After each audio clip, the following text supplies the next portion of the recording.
What is up everyone, it's TK and today I have found the best Super Yeti army in my opinion, because this one doesn't take a crazy approach at the beginning of the attack. Like a super focused fireball, you need to place invis spells perfectly, get the fireball in, make sure the earthquake is properly introduced to the base, and then obviously you have the RC charges, which obviously Itsu found that strategy and then I brought a version of it, regarding his army and switched a few things. But again, that depends on your royal champion mainly at the start of the attack. Plus, you have to kind of focus a bit more. And this army was what I was looking for. A bit more spammy, but at the same time, super simple to do, which doesn't include crazy entrance equipment, let's say like that. So, for example, this is the proper army that I want to introduce you with. So let me tell you a few things that if you don't have, you can run instead. Firstly, let's talk about the king. The king is going to be on the outside, which that equipment of the snake bracelet is enough on 21. If you don't have it completely, it's fine as well. You can take the earthquake boots or even the giant gauntlet. The king will do so much damage on the outside. I'm saying the giant gauntlet because I know a lot of you already have that since Town Hall 16, and if you don't have either of those upgraded, maybe you have the vamp stash because you were a dragon attacker, this also works really well. But snake bracelet is the go and level 21 is enough. Now for the queen equipment, I have the queen inside the core, which means we're gonna have the heaviest damage hitting queen ever in history of Clash of Clans with the mirror and the giant. If you don't have the giant, for example, or it's very low level, you can have the mirror and the healers. It works really well. If you don't have the mirror upgraded or you don't have it on your account, you can have the healer puppet and also the invisibility valve. These two will make sure you get few extra healers for your Yetis or the queen, and then your queen will do that output damage that the triple queen of that magic mirror does. So don't worry, this equipment also work when your queen is inside the core. Now let's put the queen back. For the warden, I believe every single one of you will have these equipments, but if you have sneezy upgrading, you can take the yak. Once you take the yak, notice this, you need to count, I don't know, maybe a whole super yeti out.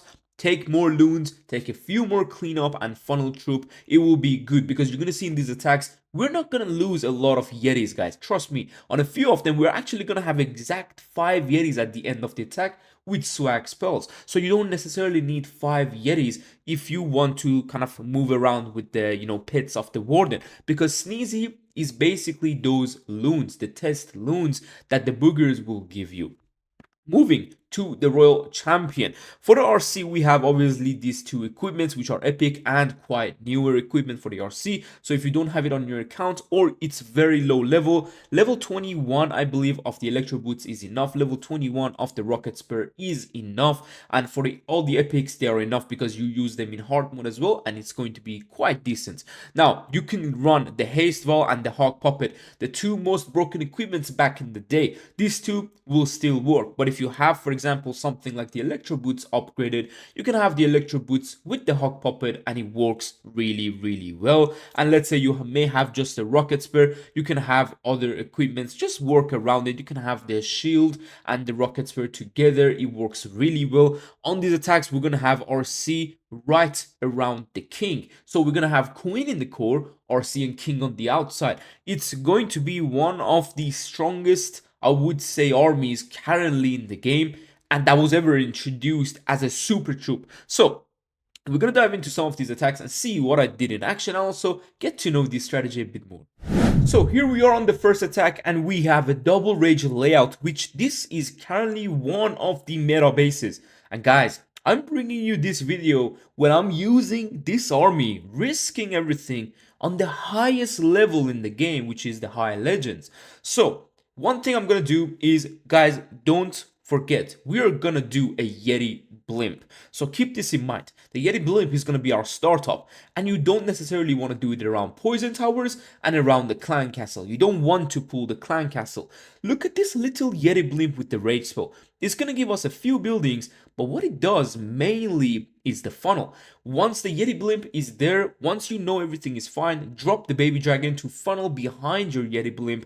If there was a defense on the outside, maybe your Yeti's got it, but if not, the baby dragon will clear that up. Then you want to start with the queen to get that funnel right and done and dusted. One Yeti or maybe a wizard together to funnel the king so he doesn't come to your main army. Then you want to go with the warden, healers, Titan, and then the Kokoloon. You have the Sneezy. Then there we have the Wallbreaker. Unfortunately, my Wallbreaker was way too early. But now look at the king and RC as well, because the main army right here, we're gonna Wallbreak them just in time.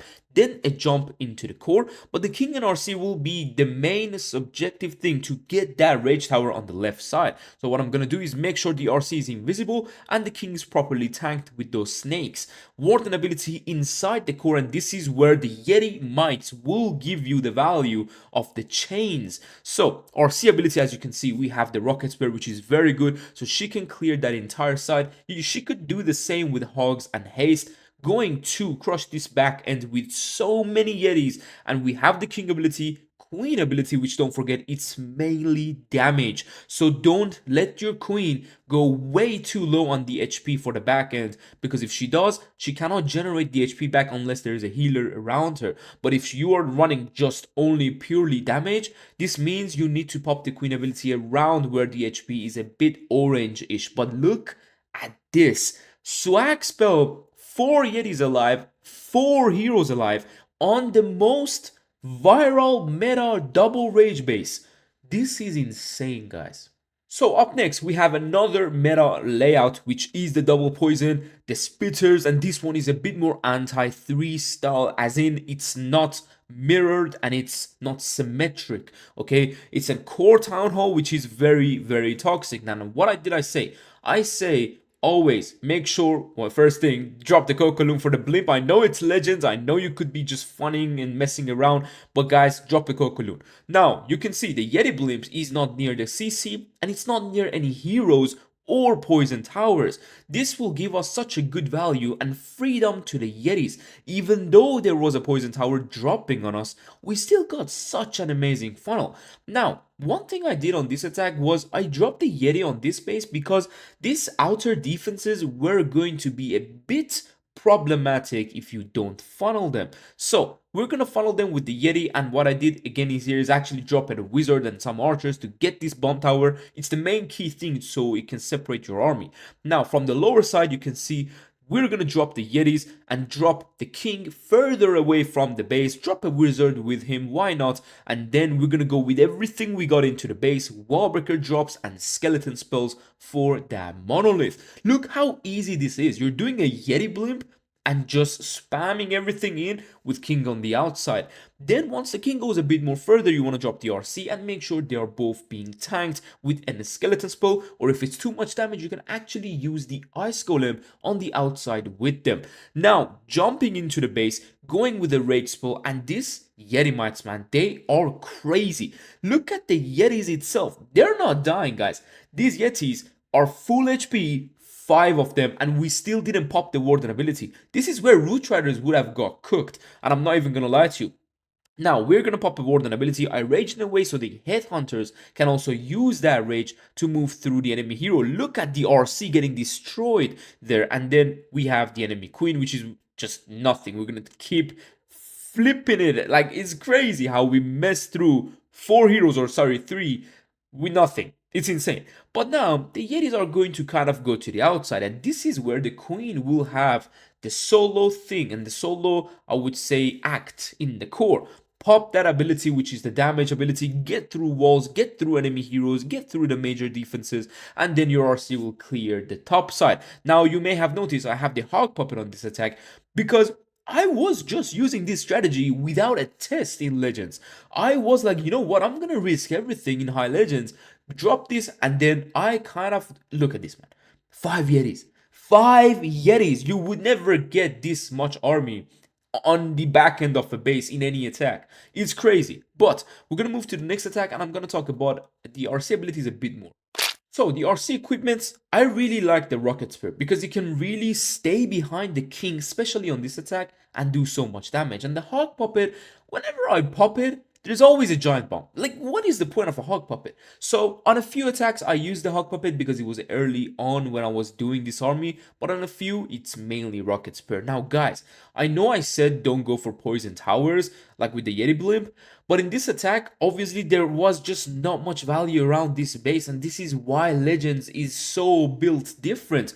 You get so many majority of the bases, and some of them are ready for certain armies, so you can't risk certain things like an outer Yeti blimp to go deep in the base, or like a Yeti blimp on this monolith would not really be a good funnel. But this one, look at the perfect funnel we got. And now I'm going to tank the Archer Tower with my Electro Titan, going with the Skeleton spell, of course, on that monolith. One thing I want to do is to drop the king way further than the army, because guys, this is a huge 6 o'clock outer trash building. If you drop the king on the 6, he will go in. So you want to drop the king on 7 and 8, where it's really far from the army and he has no chance of going in. And I made a mistake with a really late jump. So I think, yeah, they're going to come back, but don't forget the jump spell. I know I'm using the smash armies after a long time, but the jump is one of the key things to make sure everything goes in. Now look at this Warden ability, catching the RC. King is doing beautiful with the snakes. Guys, at this point, look at the spells. This is why when you don't RC charge, you got many spells to crush the back end. And look at those Electro Mites, just absolutely wrecking that entire area. There is nothing the base can do. You can't defend the Yeti blimp unless the attacker itself drops the Yeti blimp in front of 4 heroes and a poison tower. But as I said at the beginning, you want to drop the Yeti blimp in the less riskier area that they have more value. So obviously you see the values, you see the areas, and you see which one is the less riskier, and just drop your blimp. Simple as that. You're gonna have 3 heroes, 5 Yetis, and spells for days to swag. As I said, I'm saying this army is the strongest in the game, meanwhile being the easiest to actually execute. That's when it brings you the value, as in everyone can use this army, literally every single person. And with the equipment guide at the beginning that I gave you, you can mess around with it as well. So on the next attack, I want to mess up a bit in war, okay? So we're going to go in with a loon with the blimp on a diamond style base, which has a rage tower, and I really wanted to get a few of these defenses done and dusted, because the diamond bases, you usually have to go either from this corner of the base to get the funnel or the top corner of the base, whichever works best. But I saw the value with the rage tower, so we went from that side. Now look at this, Yeti to cut between king and the main army. King is gonna go to the left. We're gonna wall break and make sure every army goes inside this base. Warden and another Yeti, of course, healers and RC on the top side to help the king with double skeleton on this minion prince and monolith. This is really going well. We're gonna wall break everything back into the base and the jump to give access with everything, even from the monolith area, guys. That jump is important. Some troops are gonna go to the monolith so they can come back together. Now look at the RC and the king. Their combination is one of the most broken combination on the outside layer of the base. This is where we're gonna pop the warden, and it's just wrecked. There's nothing the base can do. Obviously, because Yetis target any building, they could sometimes end up going to the sides of the town hall, but never ever be scared or panic. They will always come back. They will always be able to get the triple for you with your queen even in the core. And the queen being in the core alone kind of reminds me of the town hall 15 and 14, 13 era, because after that, the queen was just on the outside on any strategy. And it's weird because Queen is one of the strongest heroes, and having her on the outside kind of felt like, yeah, she's messing up, like, big time, and if she get cooked, then it is what it is. But now look at this Queen ability. If you had the invisibility wall, how easy that Queen would give you all these major defenses. As I said, anyone can use this army with any equipment. That's the thing that makes an army super broken and super powerful. So I don't know if the Super Yetis will get a nerf, but before they do, this should be your main strategy and your go-to Super Yeti army. Hopefully I was able to bring you this video in a way that you enjoyed, the way I explained things around it, and hopefully you enjoyed it mostly, and the link of it will be down below in the description as always, and hopefully I'll see you soon in the future. Take care and peace.